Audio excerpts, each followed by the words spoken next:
સૌથી મહત્વના સમાચાર કોલકાતાની મેડિકલ કોલેજમાં જુનિયર મહિલા તબીબના હત્યા કેસના પડઘા ગુજરાતમાં પણ પડ્યા। અમદાવાદ સહિત રાજ્યના અલગ અલગ શહેરોમાં આજે ખાનગી હોસ્પિટલમાં ઓપીડી સેવાઓ બંધ રહેશે। અમદાવાદ શહેરની અંદાજિત 1500 જેટલી ખાનગી હોસ્પિટલો સવારે 6 વાગ્યાથી રવિવારે 6 વાગ્યા સુધી હડતાળ પાડશે। જો કે ઇમરજન્સી સેવાને કોઈ અસર નહીં પડે। તબીબોની હડતાળને પગલે અમદાવાદમાં અંદાજે 2000 થી પ્લાન્ટ સર્જરી અને 12 થી 15000ની ઓપીડી રદ થશે। ઇન્ડિયન મેડિકલ એસોસિએશને સુરક્ષા બિલની માંગ સાથે હડતાળને ટેકો આપ્યો છે। હડતાળમાં રાજ્યની ખાનગી હોસ્પિટલના 25 થી 30000 તબીબો જોડાશે। આઈએમએની હડતાળને પગલે મોટી હોસ્પિટલ્સ, સબ સેન્ટર્સ અને ક્લિનિક સવારથી બંધ જોવા મળી રહ્યા છે। ઓપીડી અને સર્જરી સહિતની કામગીરીથી તબીબો અળગા રહેશે। જો કે એટલું જ નહીં, વસ્ત્રાપુરની કેડી હોસ્પિટલના સિટી સેન્ટર બહાર નોટિસ પણ લગાવી દેવામાં આવી છે, જેમાં હડતાળ અંગે અલગ અલગ સૂચના લખવામાં આવી છે।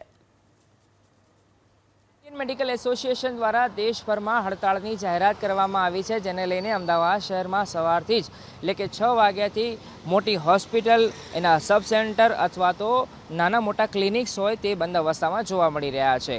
પશ્ચિમ બંગાળમાં મેડિકલ છાત્રા સાથે જે રેપ અને હત્યાની ઘટના બની હતી, એને લઈને દેશભરમાં આક્રોશનો માહોલ જોવા મળ્યો હતો।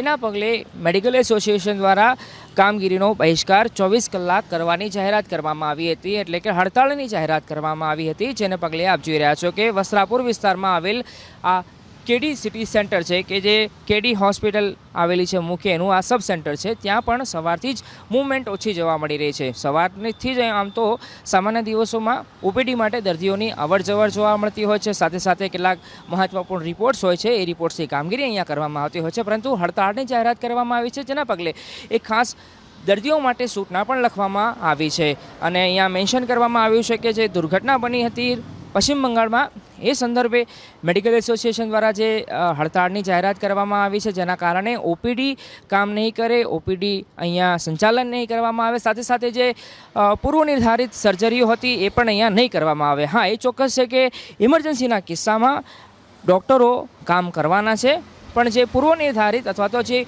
ઓપીડી હોય છે કે દરરોજે દર્દીઓ અહીંયા બતાવવા આવતા હોય છે, એ કામગીરીથી ડૉક્ટરો અળગા રહેવાના છે 24 કલાક સુધી। એટલે કે આજે 6 વાગ્યાથી આવતીકાલે રવિવારે 6 વાગ્યા સુધી આ કામગીરીનો ડૉક્ટરો બહિષ્કાર કરવાના છે અને અલગ અલગ સ્થાનો પર ડૉક્ટરો ભેગા થઈને પોતાનો આક્રોશ પ્રગટ કરી આ પ્રકારની ઘટના કે દુર્ઘટના બને તો કડક કાર્યવાહી કરવા માંગ કરવામાં આવી રહી છે।